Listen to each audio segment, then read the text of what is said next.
नमस्कार, बहुत स्वागत है आप सभी का। आपके साथ मैं पल्लवी रविंद्र सिंह। जो ताजे फल और सब्जियां आप मंडी से खरीद कर घर लेकर आ रहे हैं वो कितनी सेहतमंद है, क्या आपने इस बारे में कभी सोचा है?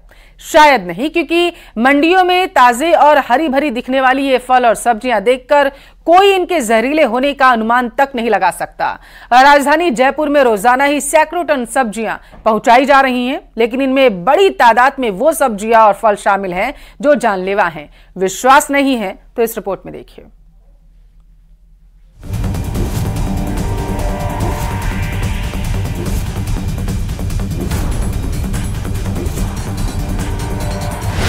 जहरीली सब्जियों और फलों से सावधान।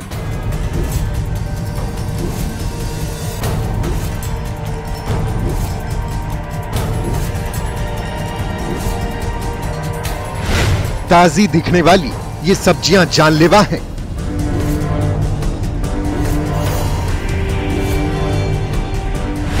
कमाई पर फोकस, सेहत से खिलवाड़।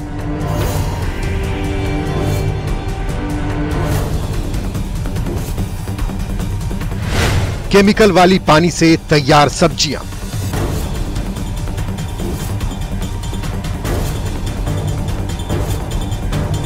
इन तमाम केमिकल के जो निकलते हुए पानी है उसी से सिंचाई का जो काम है वो किया जा रहा है। फल सब्जी उसी से बोए जा रहे हैं, उगाए जा रहे हैं। और ये जो आप पंप सेट है वो इस समय में देख रहे हैं। ग्राउंड रिपोर्ट में चौंकाने वाला खुलासा। तो ये क्या कर रहे हैं अभी आप इस पंप से? पिलाई कर रहे हैं हम तो। ये कौन सा पानी है? ये नहर का पानी है। नहर का पानी इतना गंदा कैसे? केमिकल का गंदा नाला का। गंदे नाले में केमिकल कैसे आ रहा है? ये केमिकल तो क्या कलर का आता है फैक्ट्रियों का। ये सांगानेर में जो केमिकल का काम हो रहा है उसका पानी आ रहा है। बेहतर स्वास्थ्य के लिए अक्सर डॉक्टर्स हमें हरी और पत्तेदार सब्जियों के सेवन की सलाह देते हैं और जरूरी भी है, लेकिन शहर के बाजारों से लेकर मंडियों में मिलने वाली सब्जियां हमें सेहतमंद करेंगी ये दावे से कहा नहीं जा सकता, क्योंकि राजधानी की मंडियों में बिकने वाली सब्जियों में वो भी सब्जियां भी शामिल है जो दूषित और केमिकल वाले पानी से सींची जा रही हैं। जयपुर के सांगानेर और मुहाना की औद्योगिक इकाइयों से निकलने वाले जहरीले केमिकल शहर के नालों में जाकर मिलते हैं और इन्हीं नालों और नहरों का पानी जयपुर के नजदीकी गांव में सब्जियों की सिंचाई में धड़ल्ले से इस्तेमाल किया जा रहा है। सांगानेर इसी नाले की जद में दर्जनों गांव आते हैं जहां गंदे पानी से सब्जियां उगाई जा रही हैं।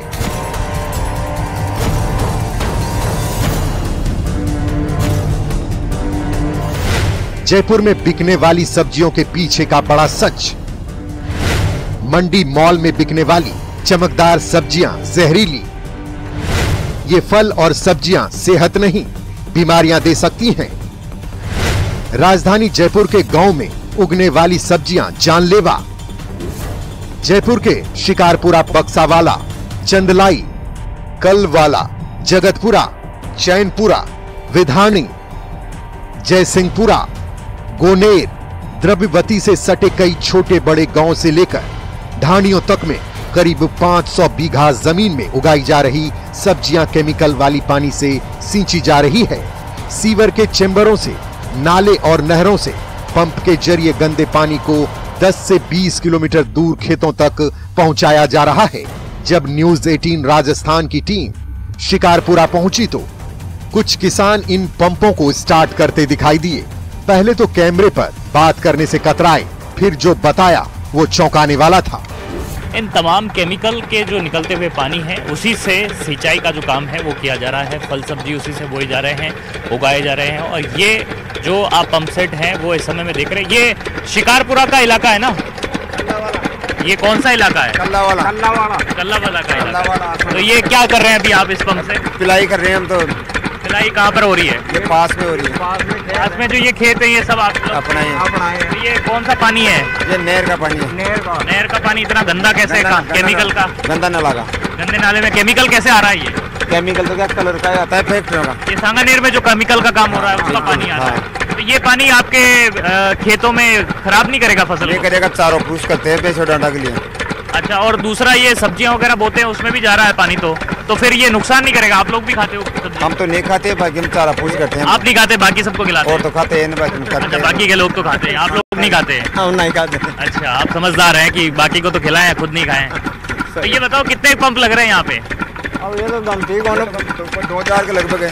2000 पंप लग रहे हैं यहाँ पे। इसके आगे न्यूज 18 राजस्थान की टीम जब चंदलाई फीडर के साथ साथ आगे बढ़ते हुए अगले गांव तक पहुंची तो यहाँ एक तरफ फैक्ट्री का केमिकल वाला पानी नहर में मिल रहा था तो दूसरी तरफ इसी पानी से सब्जियों की सिंचाई की जा रही थी। कई नाले सांगनेरी प्रिंट की डाइंग फैक्ट्रियों की तरफ से आते हैं जहां से इसमें रंगाई छपाई वाला खतरनाक केमिकल युक्त पानी मिलता है। इन नालों में सेप्टिक टैंक भी खाली किए जा रहे थे। सो अलग स्थानीय लोगों से बात की तो उन्होंने जहरीली पानी और इनके इस्तेमाल की पोल खोल दी। जयपुर रिंग रोड के पास में चंदलाई रोड पर मैं इस समय में मौजूद हूँ, जहाँ पर की एक तस्वीर आपको दिखाना चाहूँगा। ये पंप सेट जो लगे हुए हैं, ये गंदे नाले के ऊपर जो पंप सेट हैं वो इस गंदे पानी को खेतों में पहुँचा रहे हैं और खेतों में ये पानी जब पहुँच रहा है तो वही सिंचाई के काम आ रहा है और इसी सिंचाई से जो है फल सब्जियां उगाई जा रही है, खेती किसानी की जा रही है और यही फल सब्जियां मार्केट में जाती है जिन्हें आप और हम खरीदते हैं। क्या हो रहा बाबूजी यहाँ पर? ये क्या हो रहा, क्या है ये बताओ आप। इंजन चल रही है। हाँ, इंजन चल रहा, तो क्यों चल रहा है इंजन? वो तो खेत में पिलाई करवा के चाह रही। ये खेत में पिलाई हो रही है इससे? हाँ। अच्छा एक बात बताओ, ये इंजन जो चला रहे हैं ये कहाँ जा रहा पानी? ये जा रहा है खेता में जा रही है और कोट जा रही है। खेता में जा रहा है, तो खेतों में मतलब क्या काम आ रहा है? ये खेता में तो कहीं काम आवलो, पानी बबे काम हमारी और कहीं भी काम आवलो। अच्छा, तो इससे क्या क्या पैदावार हो रही है खेतों में? कहीं कौन करे, कहीं करे, गेहूँ करे, जुआर करे। तो ये बताओ कि ये पानी जब खेतों में जाता है तो इससे नुकसान नहीं होता है क्या? कुछ ही नुकसान नहीं होता है। आप लोग यूज करते हो इस पानी को? हाँ, यूज कर रहे हैं। आपका भी पंप सेट लग रहा है यहाँ पे? क्या आपका पंप सेट भी लगा हुआ है? हाँ। इसी से कर रहे हो? कितने साल से कर रहे हो आप सिंचाई? 5-10 साल हो गई। 5-10 साल से इससे सिंचाई कर रहे हो आप, तो कोई समस्या नहीं है? नहीं, कुछ नहीं है। सिंचाई के लिए काम में लिया जा रहा है ये पानी, तो इससे तो बहुत नुकसान हो सकता है। देखो ऐसा है भाऊ जी, ये जो पानी सिंचाई के लिए जो काम में लिया जा रहा है ना, ये जो वहाँ से निकलता है उसके बाद में रामचंद्रपुरम में इकट्ठा होता है ये पानी और वहाँ से जो है इसका जो भी रिप्लांट हो गया, जैसे भी इसका जो उसके बाद में जो नहरों में पानी आता है वो 2 नहरों में जाता है, एक उधर जाता है एक इधर आता है। जो पहले गंदा पानी आता था ना सांगानेर से, वो पानी बंद हो गया अब। ये मटमैला जरूर है पानी, लेकिन उसके जो है हानिकारक नहीं है। तो ये ट्रीटमेंट होकर के आ रहा है क्या? हाँ। ये हानिकारक कैसे नहीं है? क्योंकि केमिकल का रंग तो अभी भी जो है उसके अंदर, ये केमिकल का रंग तो यहाँ की जो लोकल फैक्ट्रियाँ लगी उसका आ रहा है। तो लोकल फैक्ट्रियों का ये केमिकल का पानी अगर सिंचाई में जाएगा तो खराबी आपको नहीं लगती? बीमारी ये जो पीछे से जो आ रहा है बहुसंख्या 90% पानी वही आ रहा है, 10% पानी आ रहा है। जैसे 90% वो पानी आ रहा है, 10% आ रहा है, इसमें क्या दिक्कत है? कोई समस्या नहीं है, बढ़िया काम चल रहा है, इससे क्या दिक्कत है? गवर्नमेंट कौन से न तो उनका आय बढ़ाते हैं न कुछ क्या करते हैं उसमें। गवर्नमेंट क्या करिए, कुछ नहीं कर रही बोलते वैसे तो अपना तो गुजारा चल रहा है इसमें।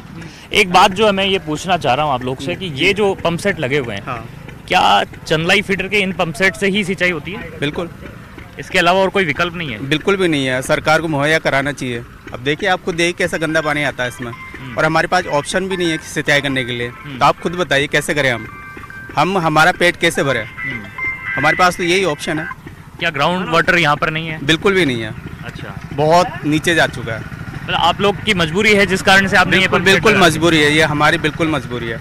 हम पढ़े लिखे लोग हैं फिर भी हमें ये करना पड़ रहा है। ऐसे पानी को हम सिंचाई में उपयोग कर रहे हैं। अच्छा, कब से ये चल रहा है यहाँ पर इस तरह से? ये चल रहा है पिछले 2-3 सालों से। 2-3 साल से? ये कोरोना के बाद में। उसके पहले क्या सिंचाई का साधन था? उसके पहले तो इतना नहीं था, वहीं थोड़ा बहुत पानी था, जैसे नलकूप वगैरह होते हैं घरों में होते हैं, बस वहीं यूज़ करते थे। अच्छा। और जैसे ही सरकार ने ये चलो पानी वानी के लिए सुविधा की तो हमें अच्छा भी लगा, लेकिन आप खुद देखिए कि फैक्ट्री वगैरह से कितना गंदा पानी आता है। ये गंदा आ रहा है ये कि एसटीपी वगैरह क्या ट्रीट होकर के पानी नहीं आ रहा है? बिल्कुल भी नहीं आ रहा सर, पानी ट्रीट होकर के नहीं आता? बिल्कुल नहीं आता और आना चाहिए सर। ट्रीटमेंट होकर के पानी आए तो बिल्कुल, तब तो फायदा होगा, सभी को होगा, हमें भी होगा। जो हम फसलें वगैरह जो देते हैं शहरी क्षेत्र में देते हैं वहाँ पे फायदा होगा सर इस चीज़ का। आपने भी कौन सा सेट लगा रखा है यहाँ पंप सेट बहुत उधर है। अच्छा, आगे उधर लगा रखा। कितने सेट लग रहे होंगे इधर? करीब 1200। 1200। लगातार पानी आता रहता है इसमें? हाँ, लगातार 24 घंटे पानी आता है। पर पानी का रंग जो है वो बहुत ही गाढ़ा अलग तरीके का है। फैक्ट्री इलाका क्या है? तो ये रंगाई छपाई का जो पानी आता है वो यहाँ पर है। हाँ, कम है। इससे आपको लगता है कि ये पानी का नुकसान हो सकता है? क्योंकि आप लोग भी खुद खाते होंगे जब अनाज आप बोते हैं। फसल का नुकसान होता है इससे। फसल का भी नुकसान होता है, जमीन भी खराब हो रही है। हाँ, जमीन खराब हो रही है। लेकिन फिर क्यों करना पड़ रहा है? ये तो सीवर लाइन वाला तो अच्छा है पानी, ये फैक्ट्री वाला गंदा है पानी। तो ये तो केमिकल फैक्ट्री का ही लग रहा है। हाँ, नहीं फैक्ट्री का कम है, इसमें सीवर लाइन का ज्यादा है। गंदे पानी की नहरों से मजबूरी में ले रहे हैं पानी, खेतों में सिंचाई के लिए भूमिगत जल हो चुका समाप्त। केमिकल वाली पानी से जमीन भी बंजर हो रही है। सरकारों ने ट्रीटेड वाटर देने के सब्ज बाग दिखाए। इन खेतों में उगने वाली सब्जियां लोकल मंडियों तक पहुंचती हैं।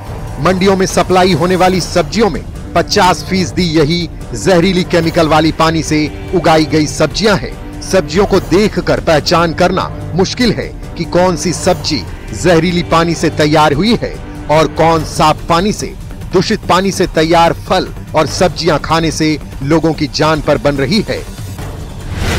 फैक्ट्रियों से निकला केमिकल युक्त पानी जानलेवा है। गंदे पानी में मौजूद ये केमिकल सब्जियों में रह जाते हैं। पेट दर्द, उल्टी, दस्त, फेफड़ों की बीमारी हो सकती है। कैंसर, आंतों का कैंसर, लीवर, किडनी खराब हो सकती है। चर्म रोग से लेकर बच्चों में शारीरिक, मानसिक विकृति तक हो सकती है। ये पानी पाचन और न्यूरोलॉजिकल तंत्र को बिगाड़ सकता है। इतना ही नहीं, हाईकोर्ट से लेकर एनजीटी तक ने भी गंदे पानी से सब्जियां उगाने को लेकर सरकारों को लताड़ लगाई है। लेकिन नगर निगम और जीडीए हर बार इस बाबत छोटे मोटे अभियान चलाकर इतिश्री कर लेते हैं। वहीं सिंचाई विभाग, स्वास्थ्य विभाग और प्रदूषण नियंत्रण बोर्ड के अफसर आंखें मूंद बैठे हैं।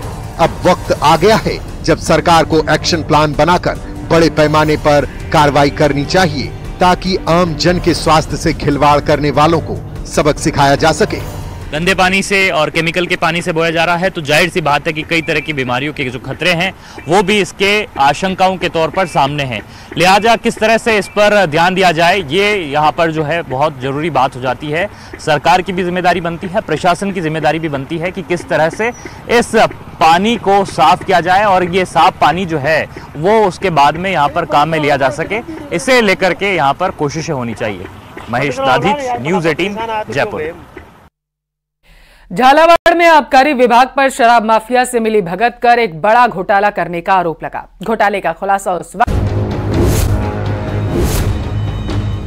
झालावाड़ में करोड़ों का शराब घोटाला, गरीबों की जमीन पर शराब की दुकानों का आवंटन, आबकारी विभाग और शराब माफिया पर मिली भगत का आरोप। झालावाड़ पुलिस अधीक्षक से मदद की गुहार लगाने वाले ये वही पीड़ित हैं जो शराब घोटाले का शिकार हुए हैं।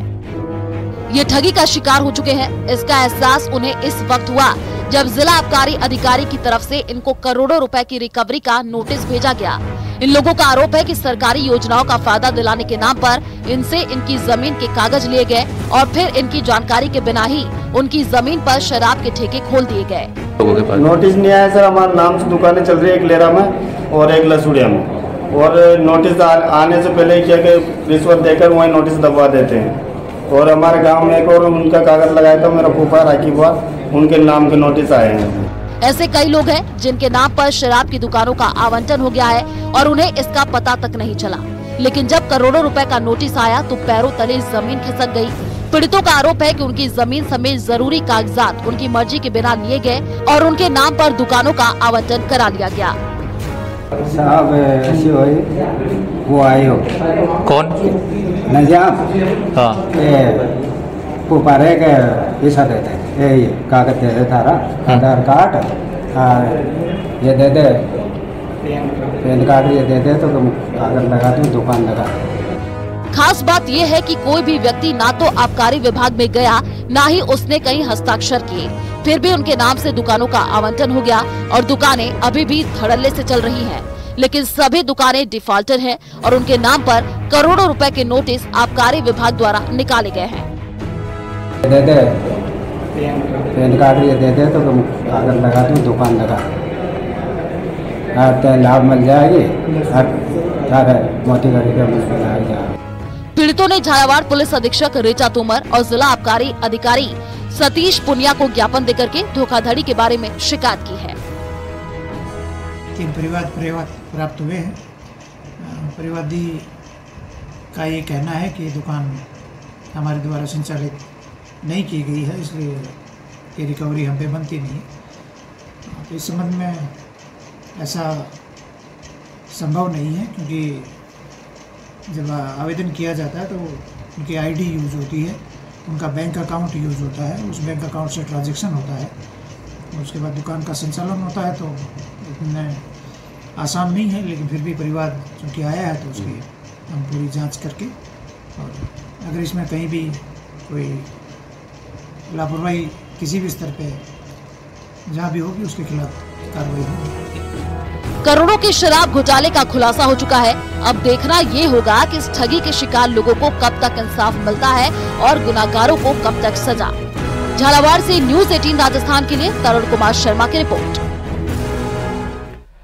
न्यूज़ 18 के साथ इंटरव्यू में अमित शाह ने कांग्रेस के मैनिफेस्टो पर निशाना साधा। उन्होंने कहा कि हम यूनिफॉर्म सिविल कोड लाने की बात करते हैं और कांग्रेस पर्सनल लॉ को प्रमोट करने की बात करती है। देश शरिया से नहीं, कानून से चलेगा। जब ये कैंपेन की शुरुआत हुई थी पिछले कुछ महीनों से, सरकार इकोनॉमी की बात कर रही थी, डेवलपमेंट की बात कर रही थी, जो चीजें अभी आपने बताई इसकी बात करके जनता के बीच जा रही थी। पहले चरण के बाद ये देखा गया कि थोड़ा ये तुष्टीकरण की ओर मुड़ा, थोड़ा हिंदू मुसलमान हुआ।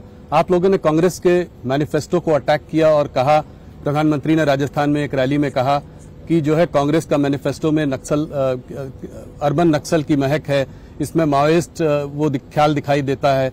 तो ये कहां से आया? देखिए, हमारा दायित्व है कि हमारे खिलाफ जो चुनाव लड़ रहे हैं इनकी मंशाओं को हम उजागर करें। जी, आप मुझे बताइए, इस जमाने में कोई भी पॉलिटिकल पार्टी पर्सनल लॉस की बात कर सकती है क्या? क्या देश शरिया के आधार पर चलेगा? एक और हम हमारे घोषणा पत्र के अंदर, संकल्प पत्र के अंदर कह रहे हैं कि हम यूनिफॉर्म सिविल कोड लाएंगे। कांग्रेस कह रही है हम पर्सनल लॉ को प्रमोट करेंगे। कांग्रेस पार्टी को जवाब देना चाहिए, बहुत महत्वपूर्ण मुद्दा है। तो इसीलिए आप कह रहे हैं मुस्लिम लीग की छाप है? बिल्कुल मुस्लिम लीग की छाप।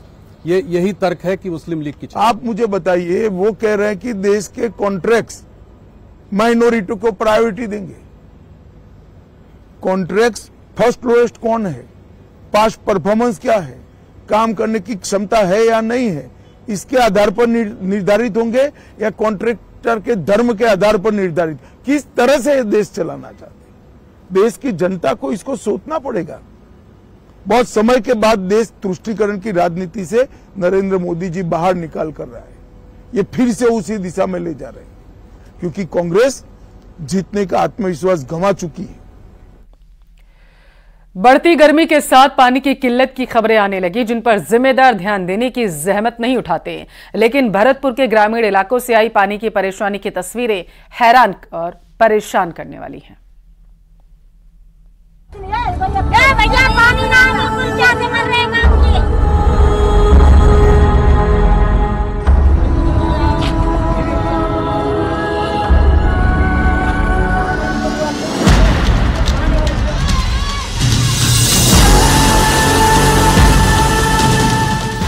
भीषण गर्मी में प्यासे कंठ, कौन सुने गरीब की गुहार।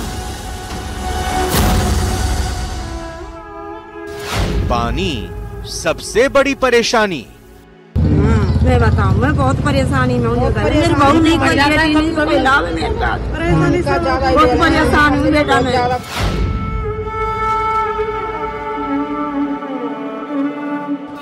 सवाल पानी की परेशानी पर था, लेकिन जवाब में बुजुर्ग भावुक हो गए। पानी के सवाल पर आंखों से आंसू आने लगे। मानने को आप में से कुछ लोग बुजुर्ग की प्रतिक्रिया को नाटकीय भी मान सकते हैं, लेकिन जरा सोचकर, जिस घर में कोई पानी लाने वाला ना हो, उस घर की बुजुर्ग पर क्या गुजरती होगी। उसकी क्या हालत होती होगी। भरतपुर के मल्हा, रामनगर, चक, दारापुर, नागला, बंजारा समेत कई गांवों के बाशिंदे वर्षों से पानी की समस्या से जूझ रहे हैं। सबसे पहले समस्या की मार बुजुर्गों, महिलाओं और बच्चों पर पड़ती है। तभी आंख खुलते ही यहाँ की महिलाओं के सिर पर पानी की चिंता सवार हो जाती है।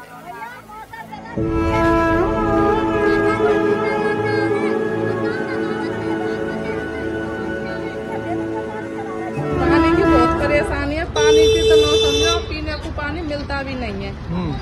किस तरह लेके आते हैं आप पानी? समस्या बहुत दूर से लेकर आए, ये भी पानी भर के लेकर तो ये नहाने धोने की रसोई की व्यवस्था किस तरह संभाल पाते हैं फिर आप? अब ऐसे ही करें जैसे खाने तो करें, घर पर जो मोटर खाली लग रहे हैं उनके खर्चा चला दें, पीने तो कौन।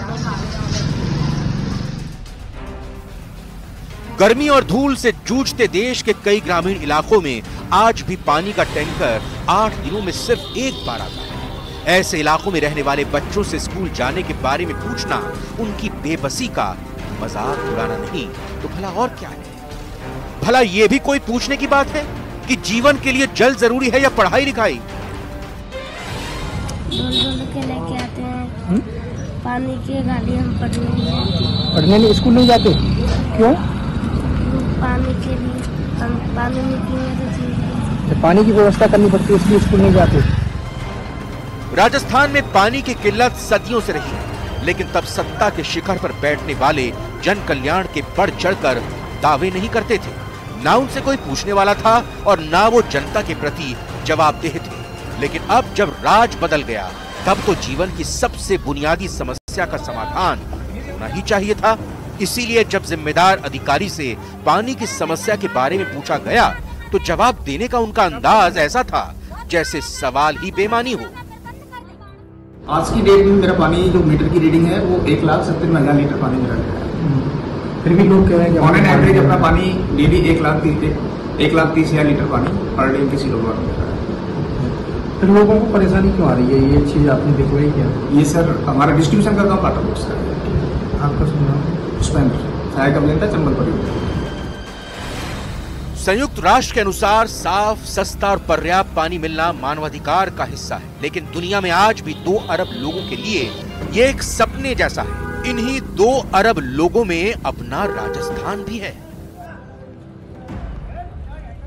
करीब 1 दर्जन से अधिक जो गांव है, उन गांव में पानी की इतनी किल्लत है कि लोगों को सुबह जाग करके जो पानी की व्यवस्था है वो करनी पड़ती है और दिन भर की जो परेशानी है उसे दूर करने के लिए बूंद बूंद पानी एकत्रित करना पड़ता है। क्योंकि रसोई का कामकाज महिलाएं देखती हैं, तो ऐसे में महिलाओं को सबसे ज्यादा जो जिम्मेदारी है पानी की वो उठानी पड़ती है। यहाँ के जो लोग हैं उनका ये कहना है कि 3-3, 4-4 दिन हो जाते हैं नहाए हुए, क्योंकि पानी की कमी है। तो ऐसे में बच्चों को भी स्कूल नहीं भेजना चाहते, क्योंकि बच्चे सुबह पानी लेने के लिए चले जाते हैं, पानी की व्यवस्था करने के लिए जुट जाते हैं और ऐसे में पूरी जो व्यवस्था है वो बिगड़ जाती है। सुबह से ही इनकी जो व्यवस्था है वो शुरू होती है। सुबह 6 बजे पानी के लिए निकलते हैं और 10 बजे तक, 11 बजे तक इनको पानी के लिए इंतजार करना पड़ता है। फिर भी पानी मिले ना मिले ये भी गारंटी नहीं है। कैमरा पर्सन मनीष के साथ दीपक पुरी, न्यूज 18 भरतपुर। और चलिए यहाँ रुकेंगे एक छोटे से ब्रेक के लिए। ब्रेक के उस पार खबरें देखिए सहयोगी ममता के साथ।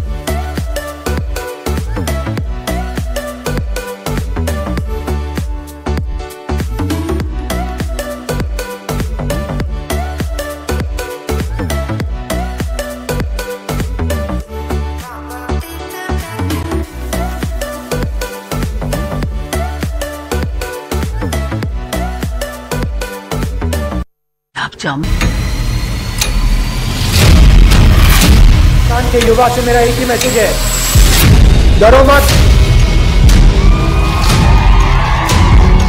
किसी चीज से डरो मत।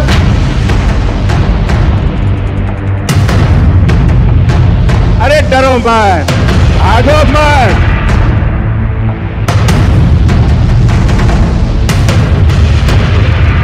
आज 21वीं बार फिर से अमेठी से भागकर रायबरेली में पर्चा डाला। 2024 लोकसभा चुनाव के सबसे बड़े सस्पेंस पे से पर्दा हटा तो मंच पर दिखा पूरा गांधी परिवार।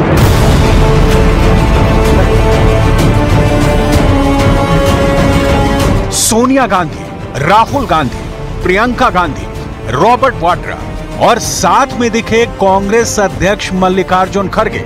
बैटल ऑफ रायबरेली के नॉमिनेशन की आखिरी तारीख थी और फैसले का अंतिम वक्त। राहुल गांधी अमेठी से मैदान में क्यों नहीं उतरे? अब की बार रायबरेली क्यों चुने?